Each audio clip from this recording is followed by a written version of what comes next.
Okay, ladies, suitable companionship is exciting for those of us that are already married, those of us that want to be married, those of us that have been married. What's suitable for you? Those of you guys that have already ignited with us in part one, you already know. Suitable companionship would meet you where you are. Hi, Dee. Hi, my sweetie. Thank you for coming in, and thank you for that heart coming in with the heart of love on tonight. We're talking about suitable companionship. So, ladies, what's suitable for you? Where are you going? What are you doing? Where are you trying to go? You know, all of that has a lot to do with who is suitable for you. Because remember, I told you in the beginning, when God created the heaven and the earth was without form and void, he created man. He said, let us make man in our likeness, in our image. And then he created man and woman. Okay, that's fast forward. But we know we were taken from the side of man. We were taken from the rib of man. And what the rib does, the rib covers the most intimate parts of the man. The rib covers the heart and all of those vital organs that the man have. I found it quite interesting that God saw fit for take us from the rib cage that covers all of his intimate parts, those parts that are so fragile and vital, his heart. We were taken from the cage that covers the heart of man. That's deep, you know. So as a helpmeet, and God said that he would create for us a suitable companion. Suitable meaning somebody that is fit for you, somebody that is for your liking, your kind, your makeup, somebody that you would connect with, somebody of your status, your standard. He would create somebody suitable, a well suit, well fit, tailor-made, a suitable companion, because it wasn't good for man to be alone. So we're talking about suitable companion on tonight. Who's suitable for you, ladies? Where are you trying to go? What are you trying to do? Because you see, if you're looking for someone, at least, you know, when we say looking, ladies, we know our standard. We know that we're not actually out there searching. But what that means to us, if we want someone, if we desire someone to be connected with us and to be married and joint too, it has to be someone suitable. And because God said that he would create a help meet, that means that we have to be suitable enough and help meet the need. You don't need to help meet anything if there's not anything going on. If you do not have a vision or a plan, then there's nothing to help with. So you have to see what it is that you're trying to do, who you're trying to help, and you'll find who is suitable for you. Because we talked about it on last week about so many times we try to get connected with a position instead of a person. We get entangled with what that person does instead of who that person really is. And we'll know what we're able to bring to the table, what you're able to offer. If you're looking for someone that is ambitious, someone that is strong, someone that has a lot of passion and wisdom, then you have to be all of that yourself. You have to be somebody that's very ambitious and strong. You have to be passionate, because if that person has all of those qualities, they have a vision. They have a dream. They're on an assignment. There's some things that they're trying to do. They're trying to get the job done. They're goal set. So we have to be having our goals set. We have to have our priorities in line and be ready to help meet the need, because that's what a help meet does. A help meet meets the need. So get your game face on, go into your war room and get ready, okay? So I'm going to go through this really, really quickly. You all know how I do it. You know the direction that we go in, and then we're going to be talking basically pretty much, but don't drop off. Don't drop off. Stay right there, because before it's over with, I'm going to meet you right where you are. But we're pretty much going to be talking to the wives on tonight. And those of you that know wives or know women that are wanting to be wives or have been wives, and this would bless them, I want you to invite them to come into the room with us, or you can go back and hit the replay and have them to share, okay? All right, so we know where we're going, because I have to say that I'm specific and strategic about what what I say, because a lot of times when I throw information out there, sometimes as single women, we grab a hold of that and we run with it, and that really doesn't apply to us, because there's certain things that we should do as single women, really, right? And then there's certain things that we should do as wives. So I just want to make that clear. So understand that it's going to be interchangeable. I'm going to be switching hats, okay? But know where you fit, all right? Know where you fit in. Okay, wives, okay? Submit yourselves to your own husband. Submit to your own husband. Not anybody else's, but yours. Especially yours. First and foremost, yours. So when the Bible says to submit yourself to your own husband, be humble, be patient, be loving, be understanding, be peaceful, be honorable, be respectful, submitting to your own husband, giving to your husband, catering to him, being able to meet the needs that he might have. Do that to him and with him first before we start giving that away to everybody else, because we can be so loyal to all of the people that are around us, of course, to our mothers, to our fathers, to our siblings, to our children, but submit to your own husband. It's nothing like a wife submitting to her husband and being the crown of his head, that he's able to come into his space, come into his haven, into his cave, come into his blessed place where he's the king of his castle, and have a woman that is very nurturing, that is very loving, that is very patient, to set the atmosphere and make it conducive for him, that when he comes home, that he has a wife that will bring honor to him. Okay, I'm a little old-fashioned. I am. I'm a little traditional. I am. But we have to hold on to those things that are true and real, because that's where the real substance lies. Okay, that's where the real substance lies. So sometimes we get out of order. Sometimes we get it kind of twisted, and we begin submitting to all of these other places and all of these other people. Now, mutual submission. We're to submit one to another. Mutual submission. With mutual submission, there's so much power in it. In mutual submission, there is so much in mutual submission. Oh my God, really, mutual submission, ladies, we can get whatever we want when we submit. Know that you have power in submitting. Power in submitting. It's not to be looked down upon. It's not to make you feel unworthy or insecure or vulnerable. But submission brings a certain essence about yourself. It brings a certain quality about yourself. Let me tell you, when you have a king and you know that you're serving a king, that your man is a king, he's not a pawn. I'm not talking about the pawns right now, but I'll come back to them. But I'm talking about a real king. I'm talking about someone that wears the honor of God, that is clothed in his armor, that are well dressed in his word and understand wisdom and the things of life, that they understand what it means to lead by example, that as God leads, he will follow. That's a king. That is somebody worth submitting to. That is somebody worth giving honor to. And so when you submit to your own husband, what it does is strokes him. Come on, it flexes his muscles. It lets him know that he's the man. And you have so much more power in submission. It's so beautiful when you submit, and God honors us when we do that. You have just gotten so many nuggets on your crown just submitting, just with submission only. The Bible calls you a virtuous woman with submission. And understand this, that what is submission? What is submission?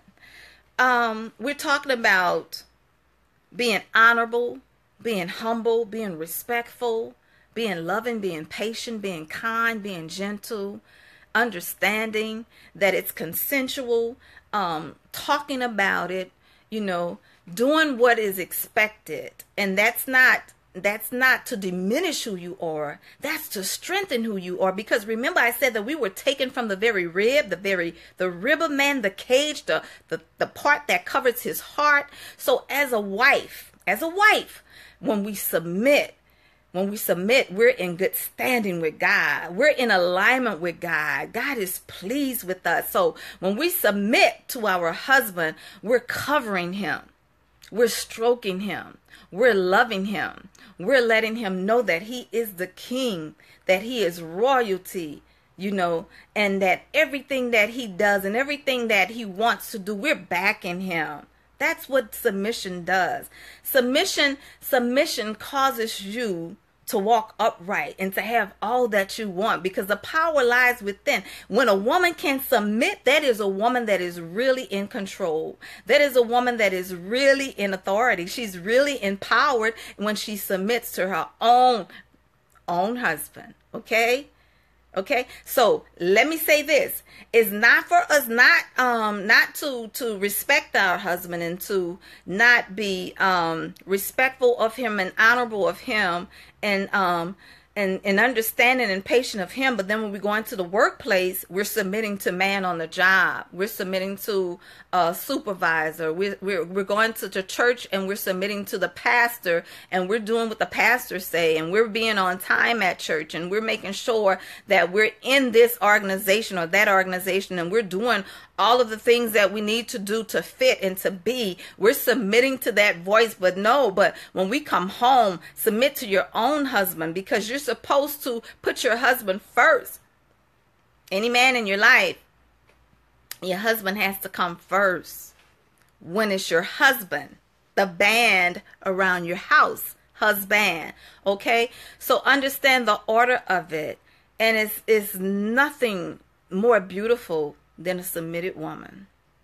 Nothing more beautiful than a submitted woman. Now, we know that we are women that are liberated. We're women of today's world. We're women that have been empowered to be all that we can be, to do all that we can do. We know how to do that, and we know how to do it gracefully. We know how to do it with essence. When we look at Esther and Ruth, those women were submissive. They were empowered. Yes, they were. Yeah, they were.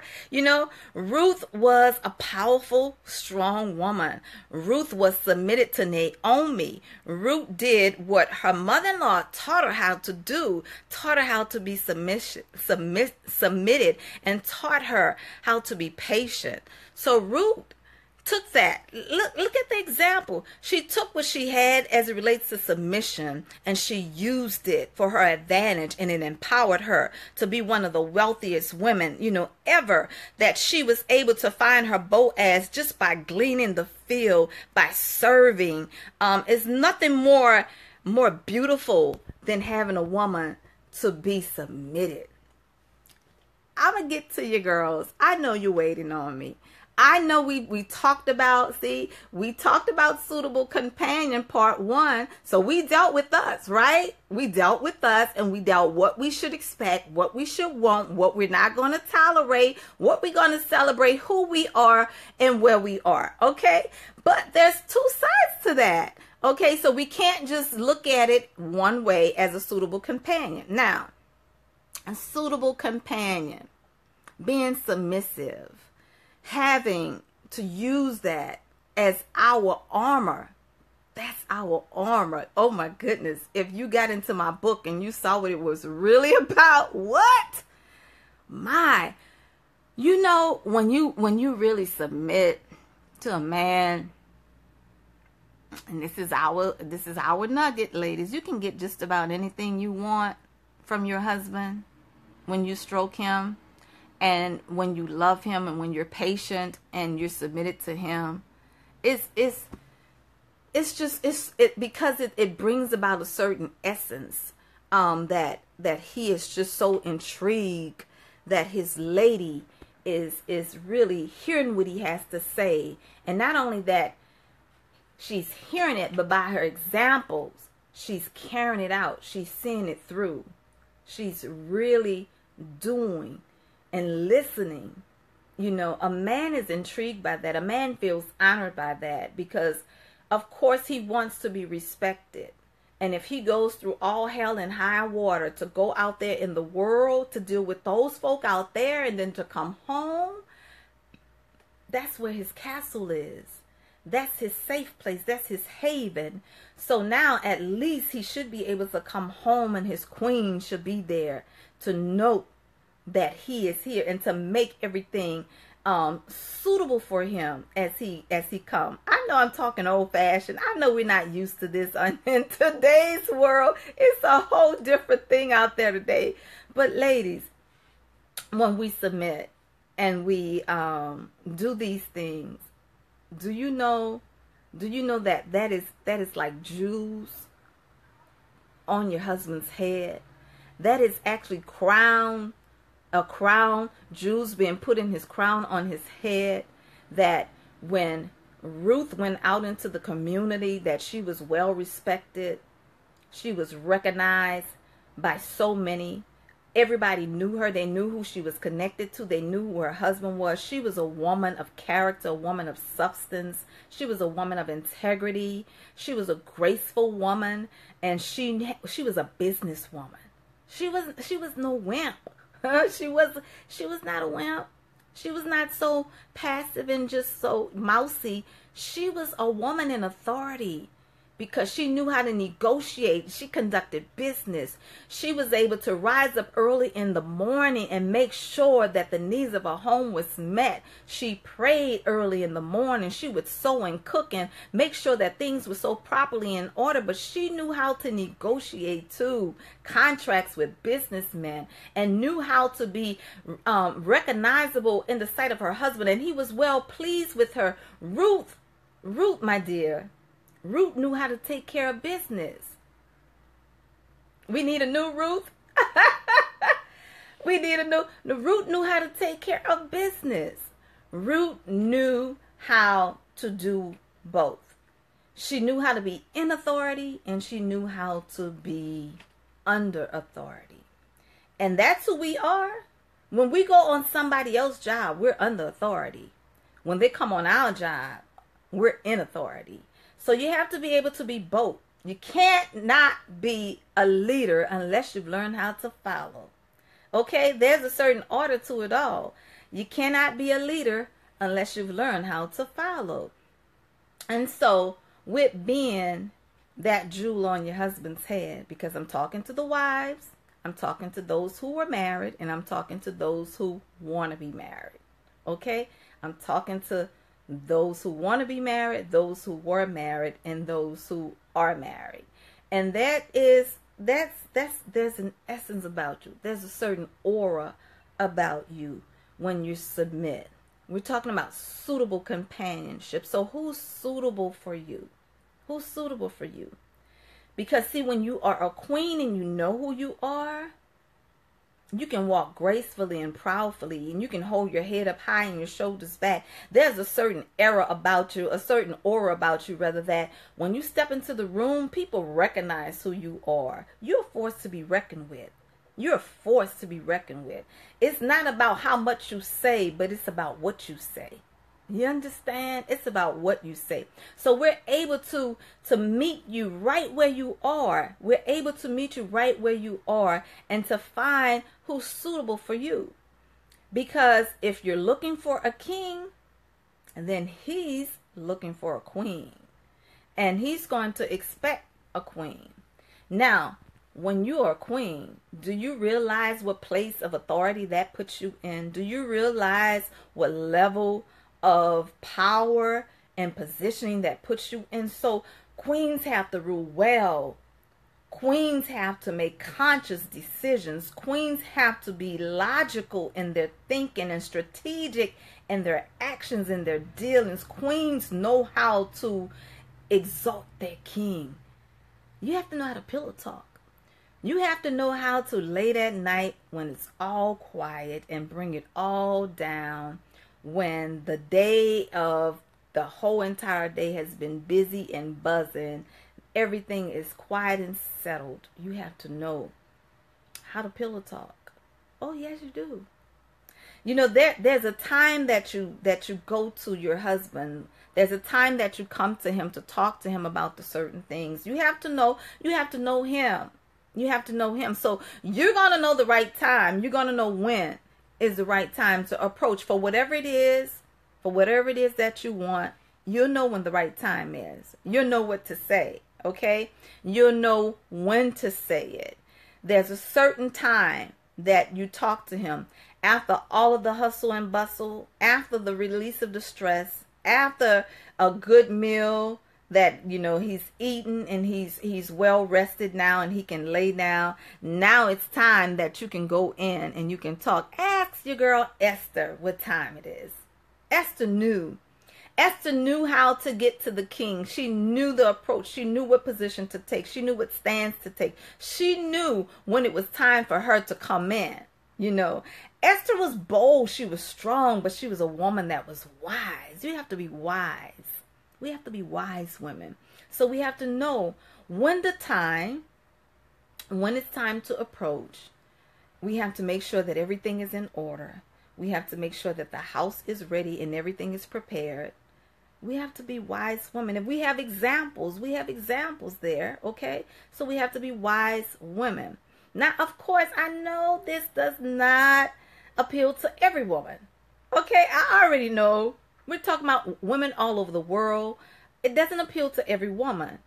But when you understand your positioning and who you are, okay, and what you're called to, and if you're called to be a queen and to lead, and you want a king, you have to be the crown on his head. A wise woman knows strategically. A wise woman strategically knows how to plan, how to prepare, how to present herself. She knows when to move in. She knows when to be quiet. She knows when to approach. We're talking about suitable companion. Because sometimes we think that we can't find anyone and we won't be able to find anyone because we're looking for all of the wrong things. And a lot of times we're looking for the wrong things, so we're attracting the wrong type. We're attracting the wrong elements. And we're not able to bring the essence that is in us to the person because we're actually looking for the wrong stuff. We're looking for the surface stuff, but it has to be deeper than that.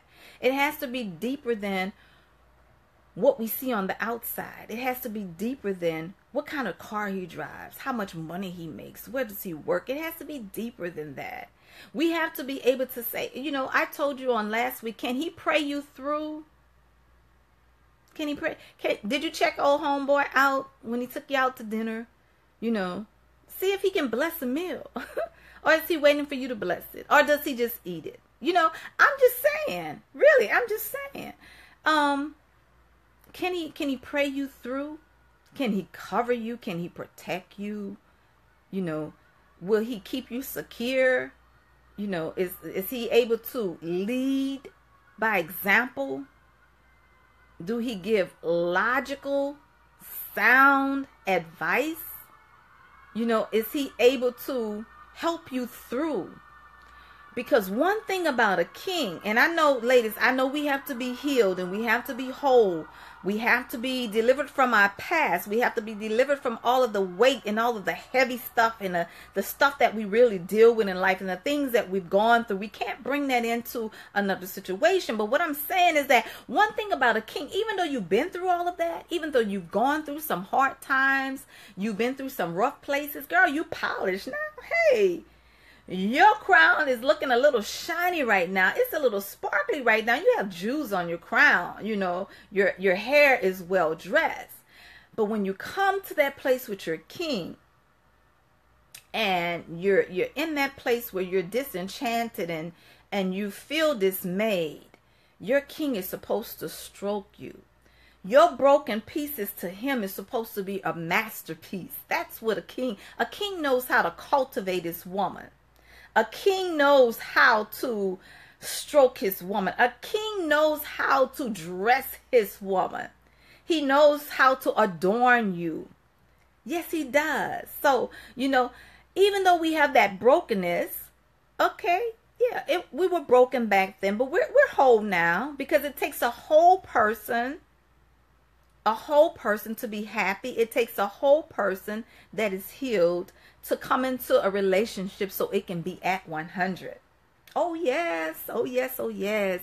We can't have no better halves. We got to have better wholes. You know, we got to be whole. You can't have a better half. Yeah, I understand that we were taken from his rib. I understand that. We cover the most sacred places of his heart. That means that we have to cherish his heart. We have to watch his heart. Did you know that? Yeah, a strong man. You got to watch his heart. See, because what he does, he protects us from the outside. We're supposed to cover him from the inside. We're supposed to make sure that our mama's not in our business. Our girlfriend's not in our business. Ain't nobody trying to tell us what to do, how to do with them. You know, you have to cover his heart. You have to cover his nakedness. Those weaknesses that he's struggling with. You have to be able to cover him, pray him, go into your prayer room, go into your war room and war in the spirit, because guess what? You join to him now. That's your suitable companion. You're with him. You said I do. So what are you going to do? Help meet? What are you going to do?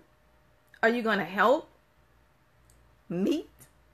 Now, I'm talking about those challenges that he may be having. He may be struggling. Yeah. Now, we're not going to go in too deep, okay? Because I could go in deep.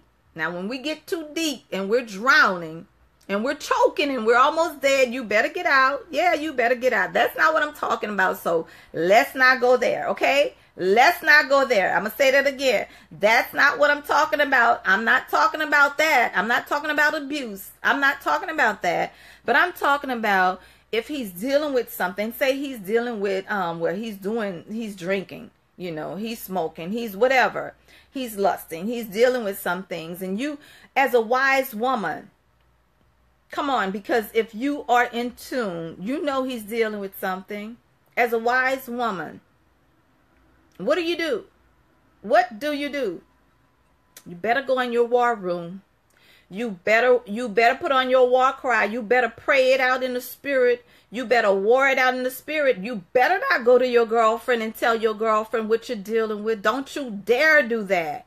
Don't you dare do that. You better not go to your mama and tell your mama what you're dealing with. Don't you dare do that. No, ma'am. No. Now, if you really need to go to somebody because you really don't have anybody and you don't know what to do, maybe go find a counselor. Go to therapy. Go get somebody. Go get some counseling. Go to somebody that can give you some good judgment, some sound doctrine. Don't go to those church folk. No, you don't bring those church folk your business about what's going on in your house. Don't do that. Don't do that. Because at the end of the day, guess what? They're dealing with it too. They might not be telling you they're dealing with it too. They're not going to tell you though. So you better know who you're talking to. You better know where you're bringing your information at, because, you know, I said it on my show today. We talked about Girls Trip 2. And I said, if you're going to deal with them, deal with them. Okay? Don't talk your business and don't have your stuff all out there in the opening and you're still dealing with it. We're going to talk about that. Give me a minute. We're going to talk about it.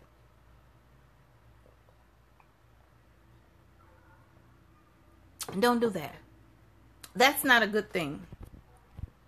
But if you get to a point where you feel like it's too heavy, it's too much, and you've warred, you've cried, you've fasted, you've prayed, you've done all you can do, you need to really connect with a professional counselor, somebody that you can release this stuff to, because that's all it is. It's built up stress. It's built up uncertainties. You have some concerns. You need to go to counseling. You need to talk to them. That pillow talk is good. Talk to them at night and let's talk about it. Let's get to the bottom of it. Let's come together. Let's go to counseling. Let's come on. Let's talk about this thing. But don't you dare go talking to your girlfriends about your husband. No, ma'am. No. Don't do that. Because then you're bringing other people into your house. You're bringing other people into your bedroom. You're bringing other people into your business. And they're going to tell you what they should do. But ain't nobody asking them what they should do because it's not suitable for them. They have to deal with what they have. You know, I'll make you a suitable companion. So it's not suitable. Why do you think that they have women that just stay through stuff and they stay through stuff, and it becomes public, and they still stay, and you be like, girl, she crazy. I would have been gone a long time ago. It could not be me. I don't know. I wouldn't put up, because it's not you, baby. You're not suitable for him. You couldn't deal with it. You can't handle it. You can't go through it because it's not for you. Okay? So a lot of times we say what we can, what we would, what we won't do. You don't know until you've been there. You don't know until you've walked in those shoes. You don't know until it was you. It's not suitable for you. That's not your cross to carry. That's not your burden to bear. So how dare you sit back and talk about what somebody else is doing, what somebody else is going through? That's their suitable companion. And the reason why they've been there like that so long, because they're suitable for each other. Okay? They're suitable for each other. She's able to deal with it, and he's able to hang in there because he knows she's going to deal with it. So you keep your business to yourself, and you take care of you. But what we do, we go around and we start talking about it to everybody. Do you know that when I got divorced, I was married for almost 19 years. Do you know when I got divorced, my mother didn't know that I was divorced? Do you know my family didn't know that I was divorced? Do you know that I have attorneys in my family and judges in my family, and I didn't get anybody to counsel me through this? I didn't go to them to get my divorce. By the time I was divorced, I was already living in a whole new house before my mother even knew. Now I know that's extreme. I know that's a bit much. But when you make up in your mind that this is where you are, and this is what you want, and this is what you're going to do, and you don't have anybody in your business to talk to you, to advise you, to give you their opinions, because you already know. When you know, you don't need to hear from anybody. You don't need to hear from anybody, because what can they do but tell you what you shouldn't do, tell you what you shouldn't, or either they'll tell you to stay. So do you really want to know what they want when it's your life and you're living and you know what's best for you? So what's suitable for you that's all I'm saying. You know what you can handle. You know what you can take. You know when, and guess what? I promise you, when I went there, I tried everything. I did everything. I prayed, I fasted, I cried. I did everything. I read the word, I read books. I did everything that I can do. I did everything. I forgave and over again. And I did everything I can do. And so when you get to that point, you don't need anybody else to tell you anything, because you already know. You already know. So I just said that for our young women who wants to go around talking all their business and telling everybody what's going on in their room, what's going on in their bedroom, what their husband doing, what he isn't doing. That's not bringing honor to him. If he's your king, let him be your king. Bring honor to him, respect him. Let him feel like he's the man of his castle. When he comes home, he doesn't want all of these people in his house. He doesn't want your mom and them sitting around, and he's just coming through the door, and he's tired and he's hungry. He doesn't want all of that. He doesn't want all of that. He might not say all of that, but he doesn't really want all of that. And then when he starts to feel in some kind of way, and he's shutting down, and you don't know why, it has a lot to do with because he knows you've been talking, or he's overheard you talking. So we got to deal with us. Yeah, we got to deal with us. See, that's the other side of suitable companion. Y'all wasn't ready for it, because a lot of times when I get up close and personal like this in your face to the women, we don't like to be told. Nah, we don't like to be told. But yeah, that's the real deal. That's the real deal. So if he's going to be your king, then you have to cater, baby. Kings get what they want. Kings sit on the throne, and they're treated like royalty. And because you're the queen, guess what? He's going to treat you like royalty. You'll be able to get whatever you want if you're wise. If you're a wise woman, you'll be able to get whatever you want. Now, let's talk about this a little bit, because see, next week we're going to be talking about rejection. It's going to be deep. So, but before we go there, let's talk about this. Let's talk about the rib. Let's talk about the rib for a moment, that we were taken from, the place that covers all of his vital organs, particularly his heart.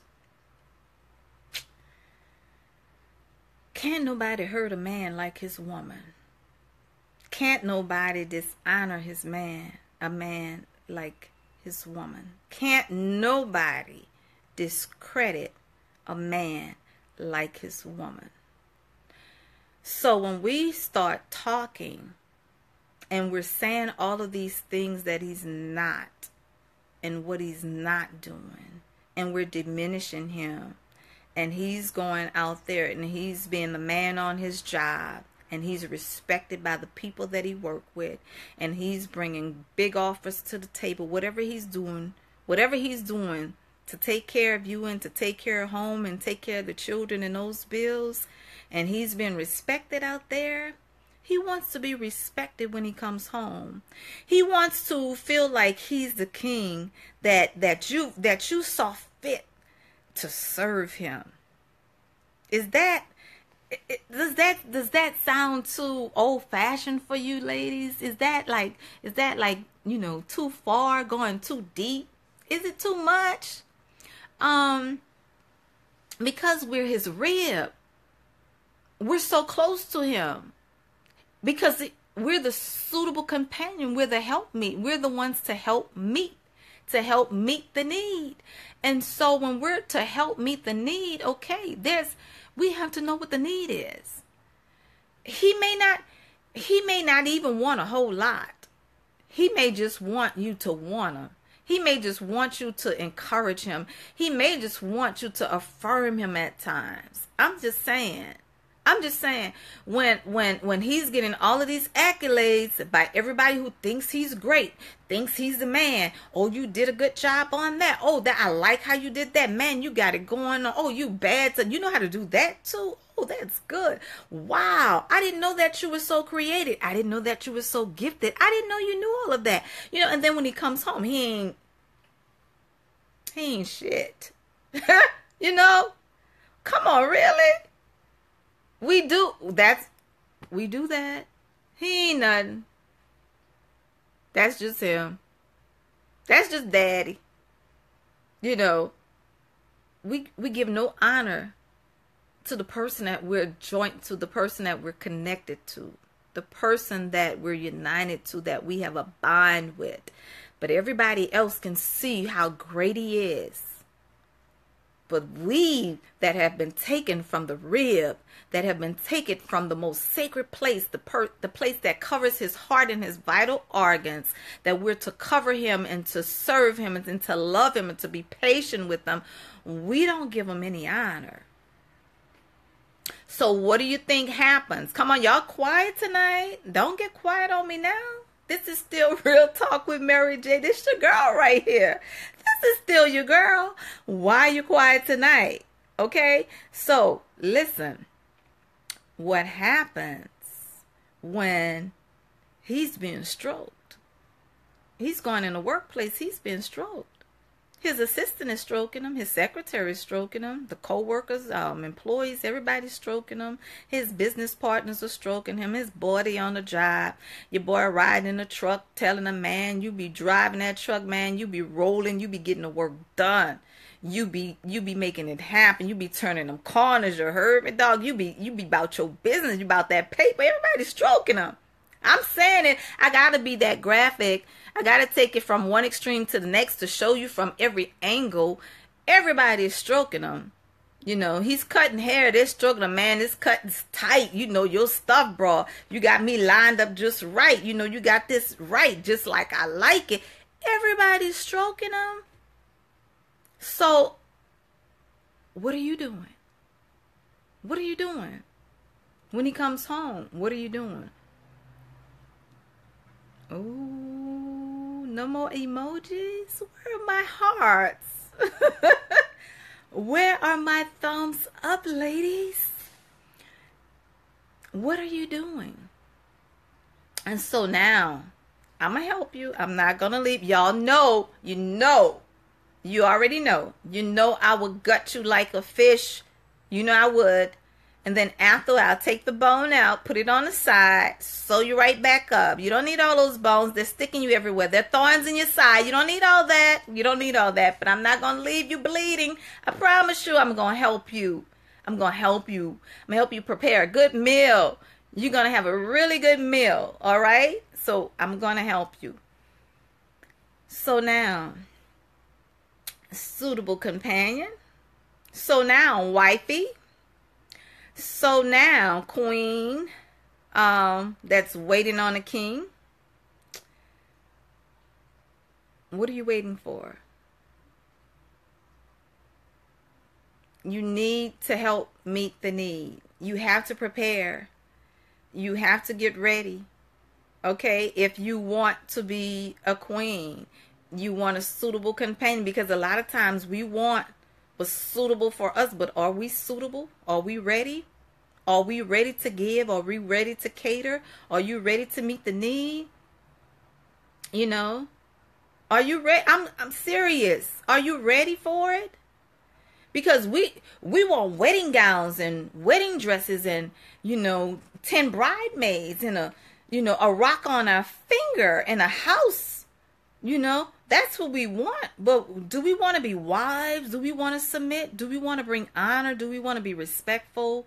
Now a king knows his woman. See, a real king, let me tell you about a real king. A real king appreciate a woman that has some substance. A real king appreciates a woman that is a logical thinker and an emotional feeler. A real king doesn't mind a woman speaking her mind. A real king won't shut her down. You know why?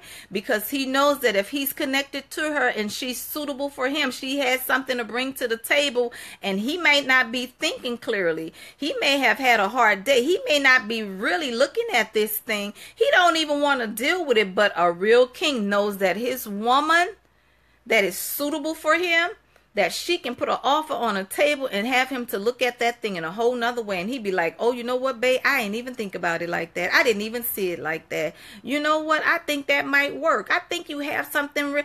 Because that's why she's there. She's there to bring balance to your life. She's there to help you balance that thing out. She's help you to build your empire. She's there to help you build your mission. She's there to help you with your assignment. She's there on purpose. She has reason to be there. She has beauty and brains. Yeah, she can work in the kitchen. She can work in the books, and she can work in the bedroom. She has something to offer. A real king recognizes that. But see, it takes a pawn to tell you to shut up. It takes a pawn to say you talk too much. It takes a pawn to say I ain't got time for no mouthy woman. A mouthy woman might be the one that you need at the time, because she might be able to be a little bit more wiser in her thinking, because it takes a woman to know a woman. And if you're dealing with some stuff, she knows. Come on. She knows. Let her talk to you. Let her talk to you. Let her help you raise that. Let her help you build that. Come on, let her help you know how to plan that. See what she has to say about it. Is she your suitable companion? I'm talking to you guys now that you're here. Okay? Don't get so biased. Don't let your muscles just keep you so macho, and so you're so egotistic that she just talks too much, and she just come on, listen to her. She may know a little something. She may be bringing some nuggets to you. She may have some wisdom that she wants to share with you. Listen. She has something to say. Okay? At the end of the day, you're still the king. You're still the man. You still have the last word. You still get to make the last final say. But listen. Because she's been in that war room while you were at work. She's been in that prayer closet while you were at work. So listen to her loudly and clearly. She has something to offer. She's going to help you meet the need. She's going to help you with your plan. Okay? So, listen. Listen. Don't silence her. You don't want a puppet.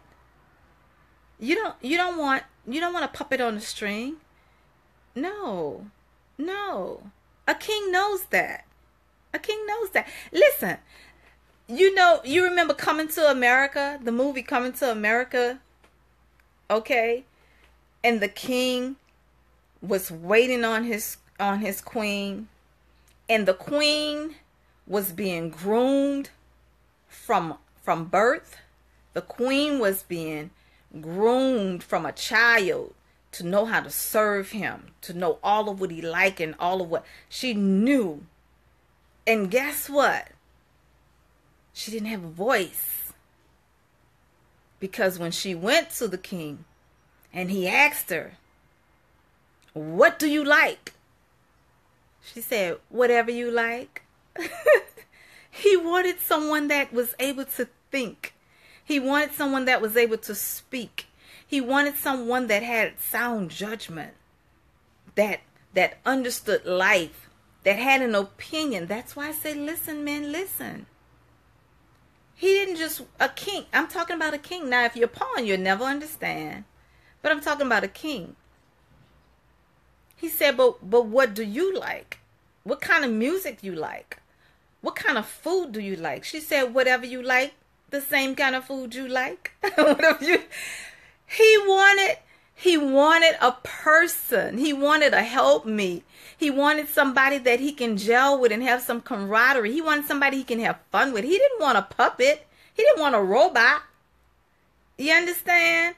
So when a man comes and starts talking about a woman should be quiet and be silent and stop talking and not be mouthy, and you're broken, baby.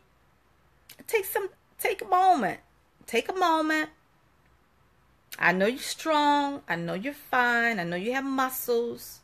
I know you're all of that. I know you're all of that. Come on, I know the women are after you, all of that.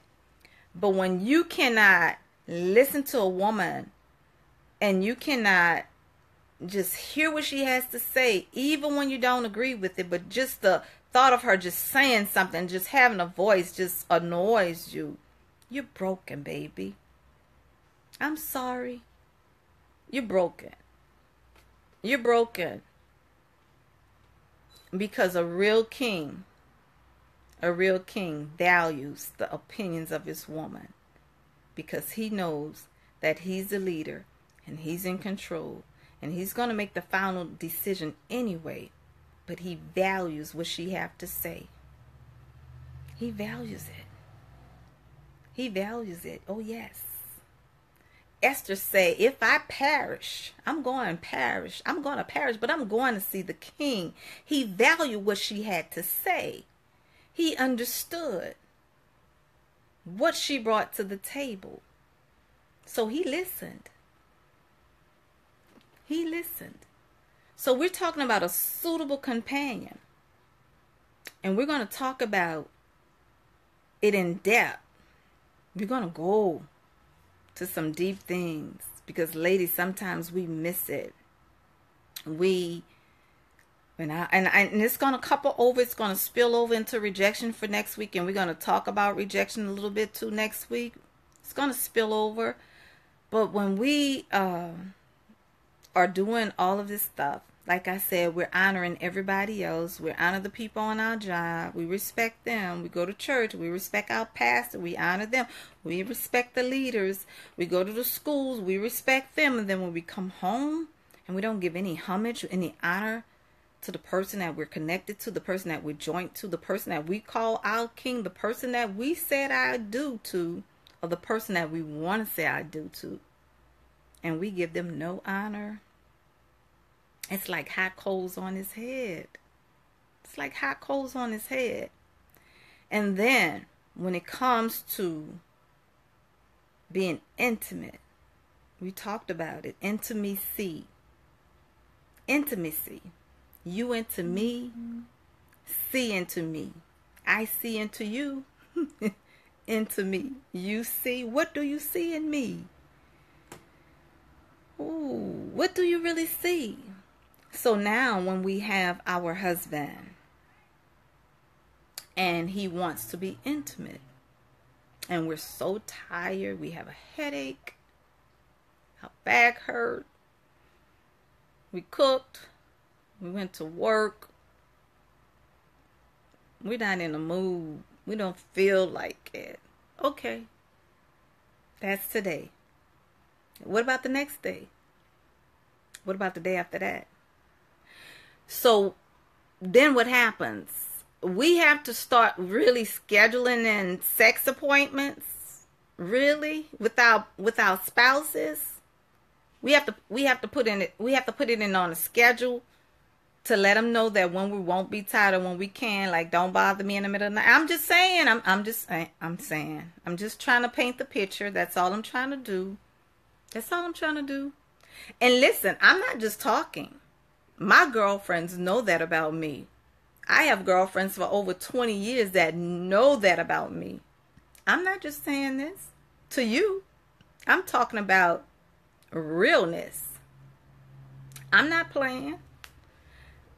I'm talking about realness. They know that. They know that.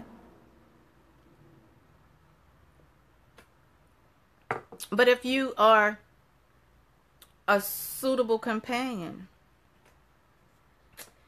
you're a suitable mate, you're looking for somebody that's suitable for you, you're meeting the need. So do you really have to schedule an appointment to be intimate? An appointment for sex? Okay. Keep that up. All of those people that's been stroking them, they're going to start looking pretty good to them. You don't want to hear that. Mary Jo, are you saying if I don't have sex with my husband, then he's going to go out and he's going to have sex with his worker, his secretary, his whatever? You saying that? I'm not saying that, but I'm saying that you're not meeting the need. So if it's not good for a man to be alone, and God said, I will make him a suitable companion, and you're not meeting the need, and it's not good for him to be alone and he has a need, what do you think? You answer that. At some point, what do you think? I'm talking about logically. I'm not saying it's your fault. I'm not saying you're the reason. I'm saying you opened the door. I'm saying you opened the door. Yes, you did. You opened the door. And when you open the door and you allow the enemy to come in and to be enticing and luring, it's because you opened the door. It's because you haven't met the need. You haven't met the need. So we have to fix that, ladies. We have to fix that. Because if that's broken, then we got a big problem. Big problem. If that's broken, we got a huge problem. Because communication, intimacy is all a part of having a strong, solid bond. Strong, solid bond. When we are broken physically and we're not intimate, and I told you all, intimacy for me is from morning to night. Conversation is intimacy for me. Checking on me, seeing how my day is intimacy for me. That's intimacy, seeing into me. You're supposed to be able to see into that person and know what they're feeling. Even when they're not saying it, because at some point they're going to get tired of saying it. At some point they're going to shut down. At some point they're not going to even let you in. And remember, you were taken from the blessed places. You were taken from those intimate places. You were taken from the place that covered its heart. And if he's shutting down on you and he's going in his cave and he's not coming out, is because of all the shutdowns he's had. Probably. We know it just doesn't start there. We understand that. It starts with communication. It starts with financial hardship. It starts with frustration and stress on a job. It starts with family members, and everything gets out of place. But when it gets there, you're in trouble. You're in trouble. Especially if you have a partner that's sexually active. Now, I'm not talking about if he ain't wanting it, he ain't doing it, and he's on medication and it's not working for him. And I'm not talking about that. I'm not talking about him. No, he's fine. If he's fine and he's not complaining, you okay. You all right. I'm talking about, because then we're going to have some that say, oh, that's not that important, and I don't worry about all that, and you ain't got to do that, and I'm good. Okay, we're not talking about that person. We're talking about you and yours. You know where you are. You know what you need, and you know what you want. You know what you desire. Okay? So we're talking about that. And if it's broken, you got to fix it. That's all I'm saying. Because how long will you go on continuing to be like that? And you think that's okay?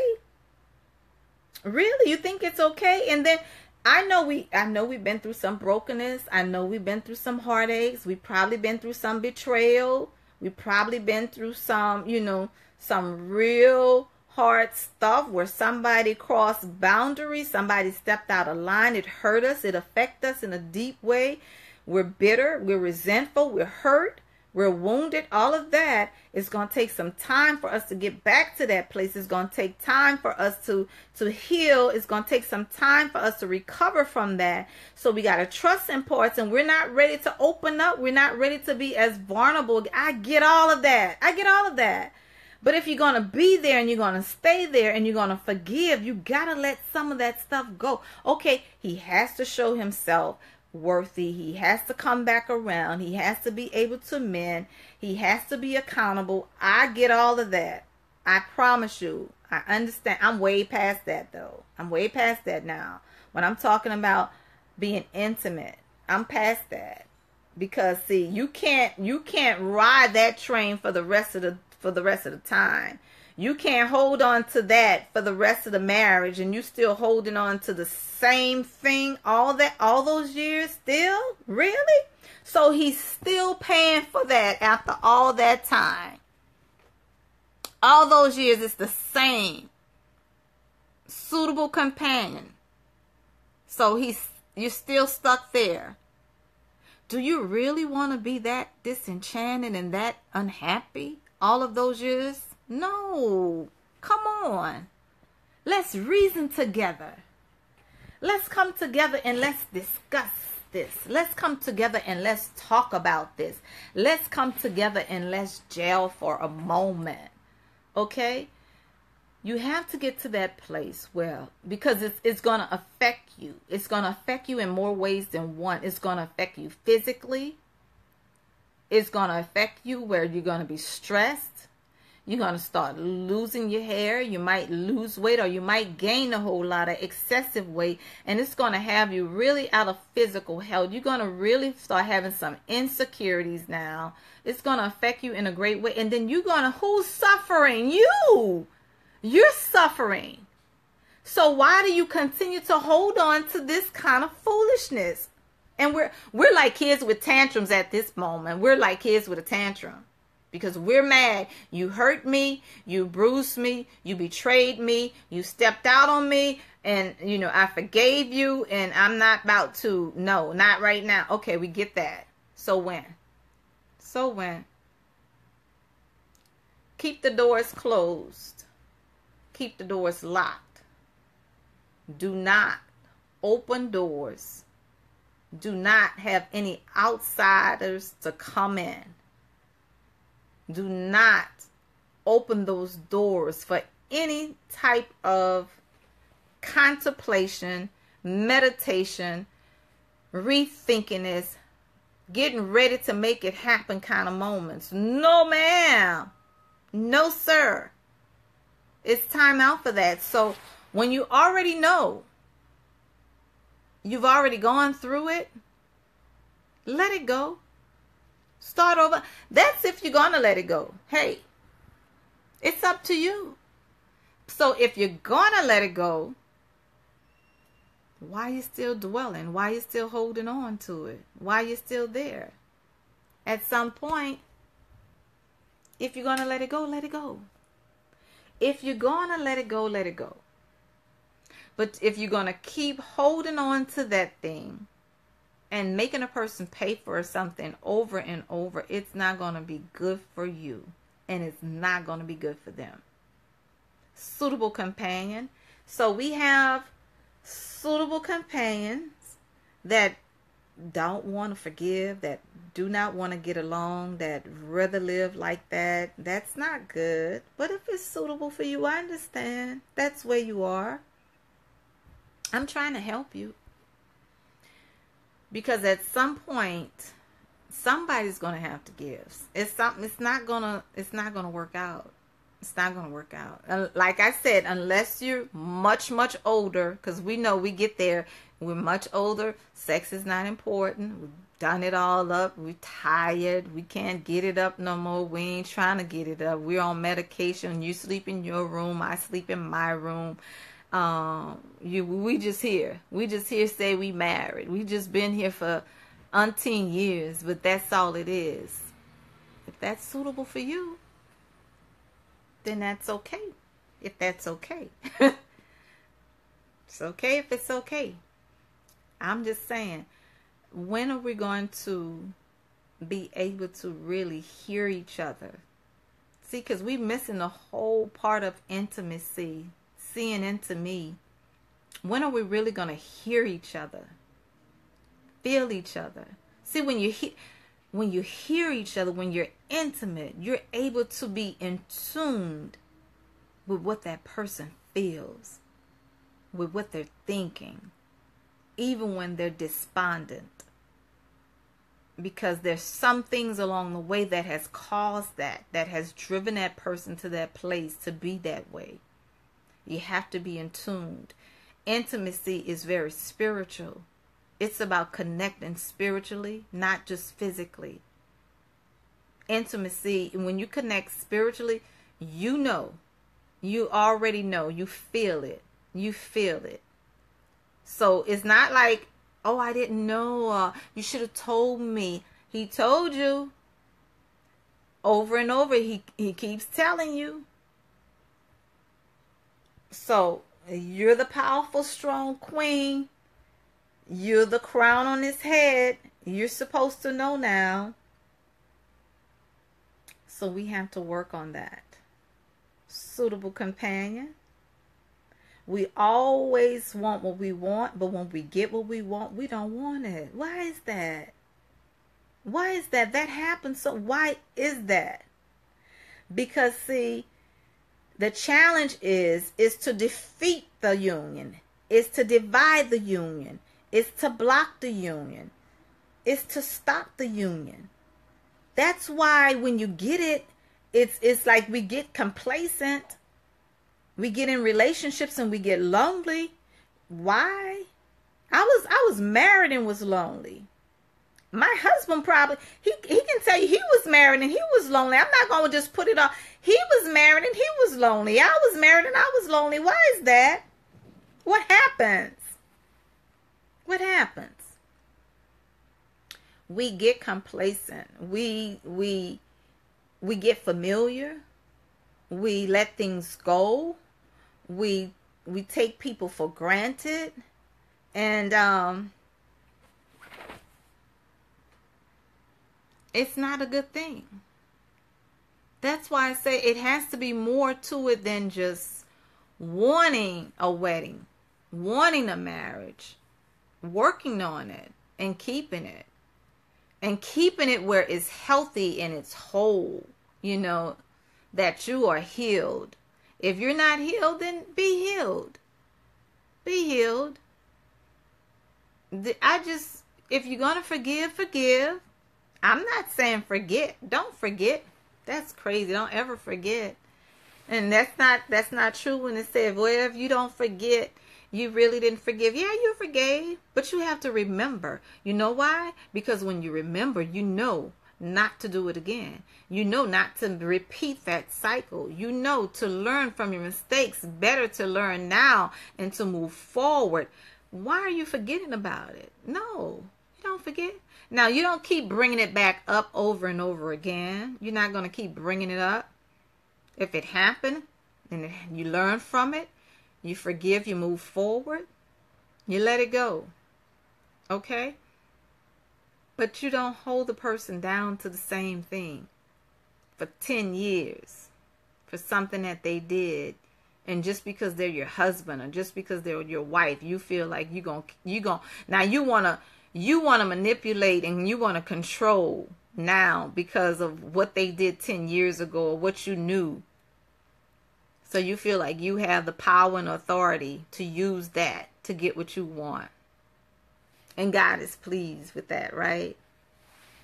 Because we can go deep. We can get real deep and talk about how we want to be pleasing into God's sight. And we want to make sure that we stay married because we want to make sure that we're in the will of God. But we're married and we're not even in a marriage, most of us. Pretty much. Most of us aren't. We just have the title. We just have the numbers, the years under our belt to say that's where we are. But that's not who we are. That's not how we're living. We're talking about suitable companion. Who's suitable for you? What is suitable for you? What can you deal with? How much will you take? What will you celebrate? What do you really appreciate? Are you going to be that crown on his head? A crown on his head to bring honor, to bring respect to him? Because it's the key thing that's going to keep you together. Put those jewels on his crown and he would drape you like gold. There's nothing that you would be able to ask for or want that he's able to provide it. He would give it to you. Let me tell you, ladies, one of my rules, and I'm going to shut this down. We're going to talk about rejection on next week. See, I was about to go deep into the rejection part, but I better hold up on that. This is one of my rules. I always say is that I never expect more than what that person is capable of giving.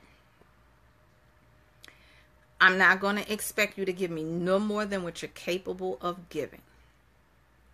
If you're not capable of giving it to me, I'm not going to expect it from you. But I promise you, all that you're capable of giving, I'm going to expect every bit of it. I want it all. I want every part of it. If you're capable of giving it, you're capable of providing it, you're capable of just bringing it out of you, that's what I expect. Because I'm going to give you all that I'm capable of. If I'm capable of giving it to you, you're going to get it. So we set these high expectations for others. And I'm not talking about happiness. That's not what I'm talking about, because I don't think anybody should be responsible for making you happy, or you shouldn't be responsible for keeping anybody else happy, because that's something that they have to deal with, because happiness is based upon your happenings and everything that changes, and you can't control what happens around you to the person, but what you can control is what you do. You can control what you do. So, if you are capable, expect it. Give it. But don't expect somebody to give you something or do something that they're incapable of doing. Don't put somebody at such a standard and have high expectations for someone, and they're not capable of providing that. They're not capable of giving that. You should not be that either. If you're capable, do it. Do what you're capable of doing. You're suitable. You're a suitable companion. So you give what you're capable of giving. And give what you're capable of giving. Do what you're capable of doing. And watch it work. Be that crown upon his head and watch it work. Be that submissive wife and watch it work. A lot of times, I got to say this for the men. A lot of times men miss it, and I'm going to tell you how they miss it. Not all men, but a lot of times they miss it because they be almost expecting a friend to be what they want in their wife. Now hear me on this. I know when we're in relationships, our wives, you know, that's going to be your friend. I understand that. But if you're talking to a woman and you have not made any commitment, you have not set any standards, you have not I want to say solidified the relationship, but you're expecting those wife qualities from her, she's not giving all that to you. Not knowing, I'm gonna tell you why. It's like this. Would you want a woman that you're looking for your queen and she's giving it all away to somebody else before you showed up?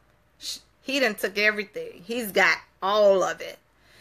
She's exhausted because she gave it all to him. No. Would you want your daughter to cater and to give everything to some man that have not committed to her? That she doesn't even know if they're in a relationship. She can't even figure him out. He calls sometimes he doesn't. He texts, sometimes he don't. He's missing in action for a few days, and then he pops up and he wants sex. He wants her to cook. He wants her to cater. No.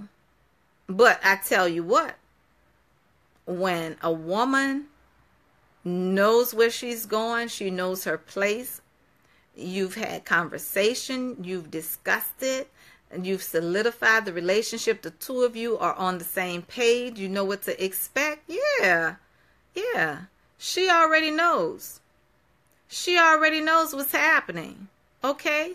So now she's able to let you see that other side of her. She's able to let you see that other side of her.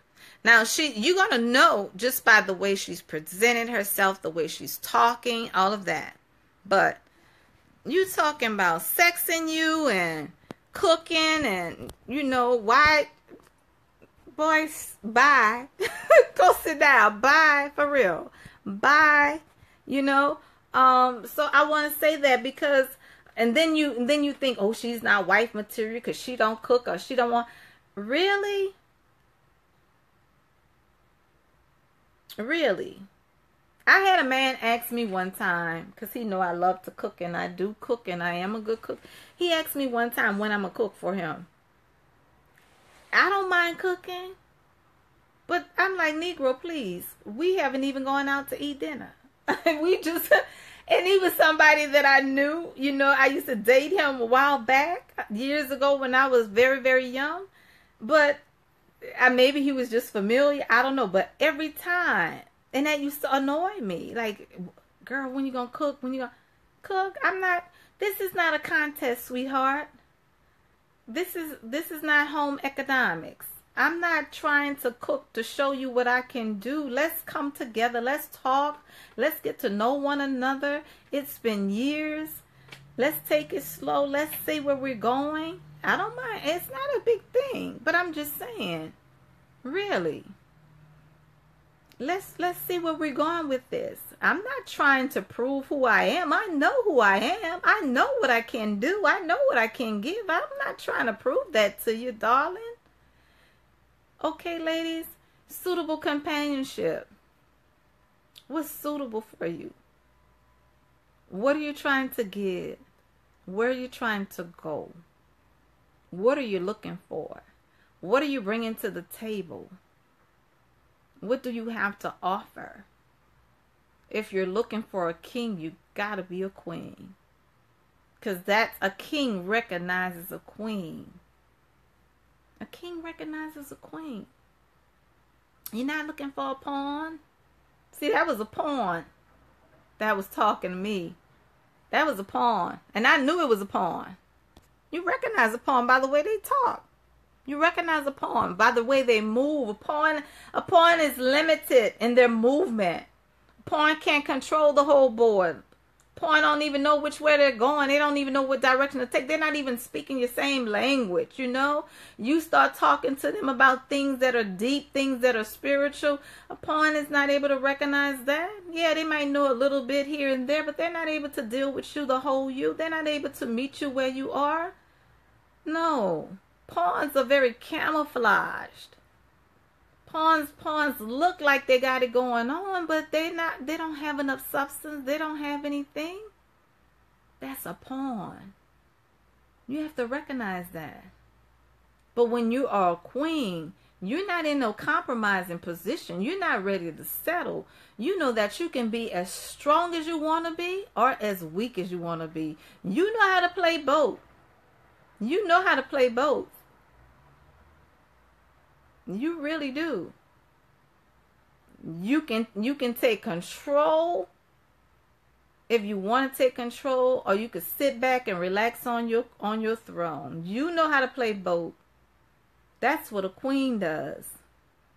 A queen is wise and strategic. She knows how to move. She moves with posture and grace. She's able to do it. Yeah, she's able to handle it. She can serve you. She can cater to you.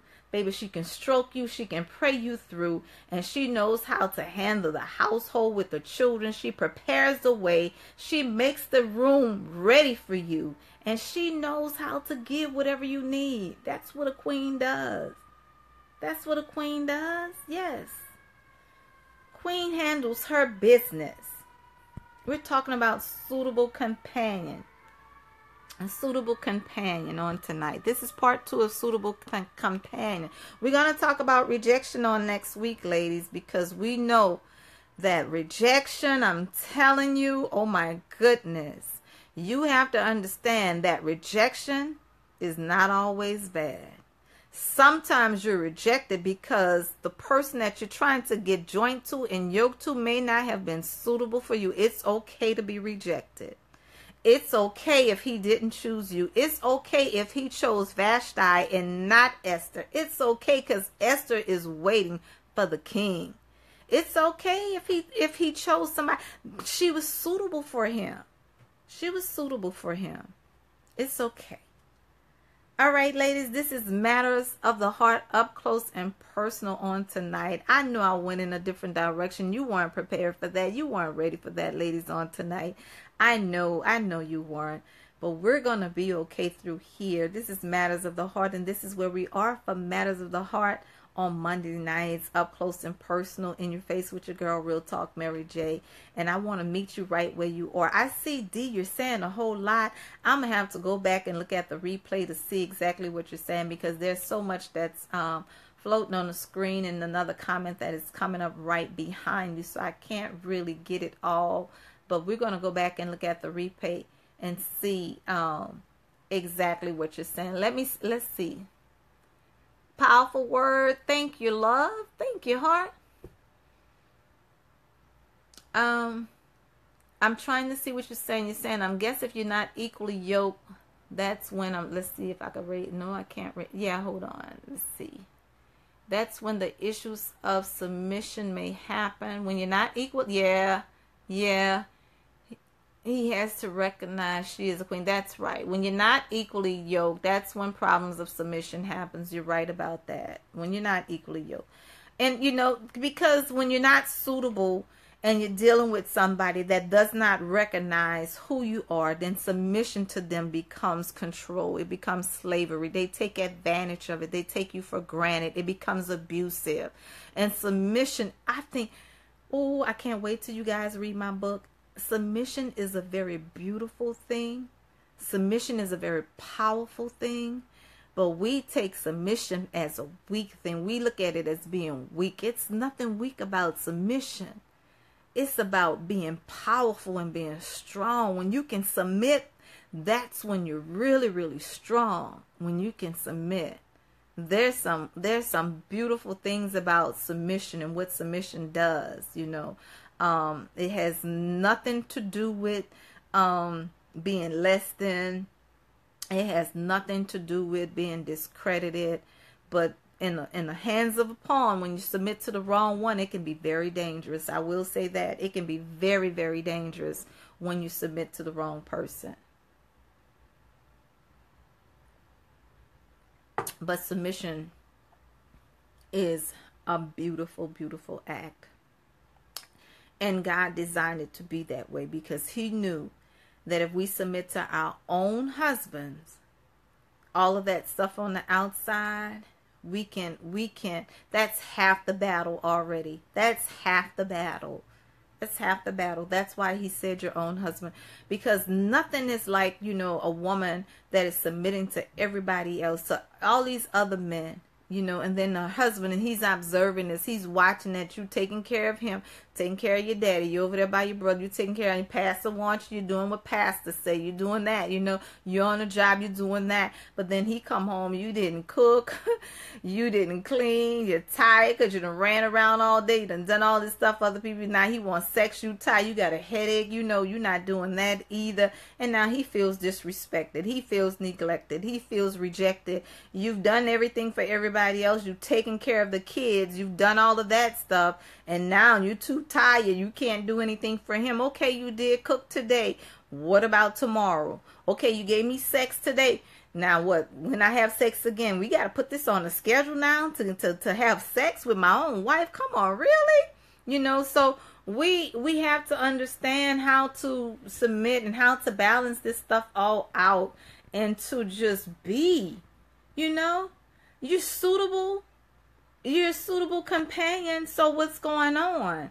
You have to understand that. We have to understand that. Yeah, we have to balance this stuff out because I'm going to tell you, there's so many red flags that we see before the stuff really hits the fan. You see it coming. You see it coming.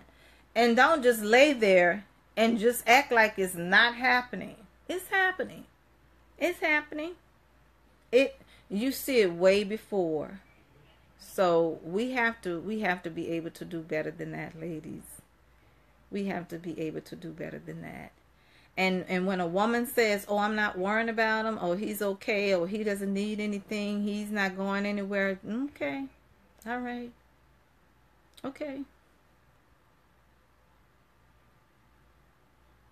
all right. You're a man. I'm just saying. You better take care of your business. You better take care of your home. You better work it out. Work it out, girl. Come on, queen. Come on, queen. Don't let your crown get too heavy that you can't stand up. Don't let your crown get too heavy. It's weighing you down now. You missing the mark. But you're the queen. You're missing the mark. You're not on it, but you're the queen. You're not on your game, but you're the queen. All right, that's enough, y'all. I'm not going to say any more tonight. I'm not going to say any more tonight. All right. You guys, up close and personal, in your face. Listen, if you have any questions, we can talk. We can talk tonight. We can gel tonight. You have any questions, let's see what you're saying on tonight. Or did you all just drop off? Did you drop off? Because sometimes, let me tell you, I empower women from all walks of life. Been doing it for years. Trust me, been doing it since 1998. Women of Treasure was founded in 1998, and I've been empowering women from all walks of life. And when I get up close and personal in their face and I go in their bedroom, they don't like that. "Oh no, Mary J, you were good, girl. As long as you were empowering me to be me, now you about to tell me what I'm not doing." No, I bumped some heads with some women. Now listen, I'm not going to come to you directly. You got to come and ask. And if you come and ask, you might not like the answer. That's on you, but you came and asked me. And I bumped heads, really. I bumped some heads with some women that did not like my response because they didn't expect that from me. They didn't expect that. And a lot of times men don't expect that from me. A lot of times men think because you're dealing with women and your emotional feelings and y'all going to be talking about women stuff and y'all going to be, telling these women all this stuff and having them, to be wilding out and filing and leaving their husband. No, no, no, no, no, no, no, no, no. That's not my game plan. That's no way. No way. There's no woman nowhere that can tell any woman or any man that I ever told them to leave their husband, or that I ever told them what to do with their husband. Now, if they come and they ask me, it's going to be all good. It's going to be to his benefit, and it's going to be all Bible. Because I'm not going to tell you what Mary J. would do, because guess what? He's not suitable for me. So I got to give you the word on that. I got to give you the word on that, because he's not mine. He's yours. He's yours. And so if he is yours, I'm going to tell you what the word says, because I can't tell you what I say, because he's not mine and I don't want him. He's not suitable for me. That's why I'm not the one. That's why I'm not the one. So now when you do come to me and I do tell you that you need to submit, and I do tell you that you need to have sex, and you tell me how many times, as many times as he wanted, because your body's not your own, you ain't ready for that. You ain't ready to hear that kind of truth. But I didn't say that. That's not my word. That's the word of the Lord. That's the word of the Lord. So, well, yeah, you ain't ready for that. You ain't ready for that. But I understand. I understand. But he's yours, baby. And you got to take care of him. You got to take care of him. We play too many foolish games. And we want to be tallying up all of this stuff about he did this and he did that. So you stayed. You still there. You forgave. So are you going to forgive? Then if you're going to forgive, guess what? Get back on track. Get back on track. That's all I'm saying. I know we don't like it. It's tight, but it's right. I know you don't like it, but it's okay. Get back on track. So now, so don't come talking to me about all of the stuff and why you stayed in this and that. You stayed. You forgave. Let's start over with a clean slate. Now, if he's doing some things and he's been doing it and he's still doing it, and you forgave him, but you haven't seen a change, I can understand. If you haven't seen any progress, any change, I can understand.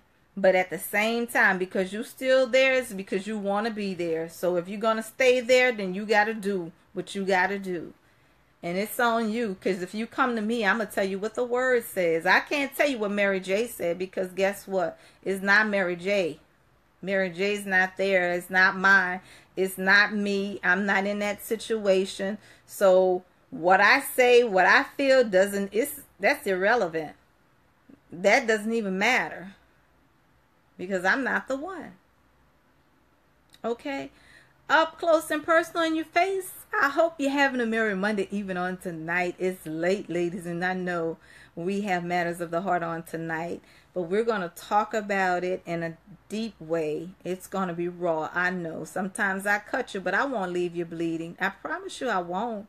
I promise you I won't, but you're going to hear the truth.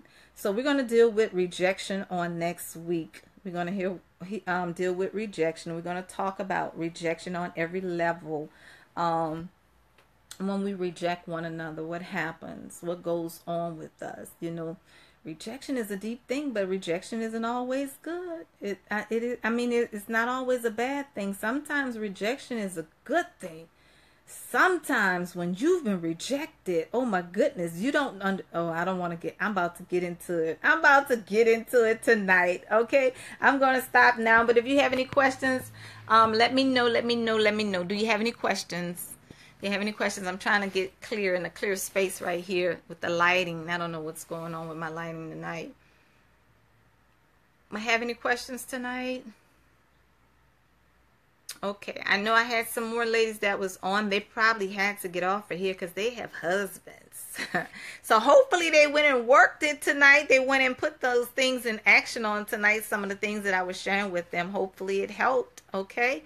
But yes, we're talking about it. If you don't have any questions on tonight, I'll see you all on next week with Matters of the Heart. Okay. I know I missed some things on tonight. Some things that I wanted to share, but on next week. On point, good. I'm glad we were on point. Now I'm gonna go back and watch the replay too. You don't have any questions tonight, D? I'm gonna go back and watch the replay to see all of what you were saying on tonight, because I wasn't able to catch it all. All right. All right, guys. You've tuned in to Matters of the Heart on Monday nights with your girl, Real Talk with Mary J. You all have a good night.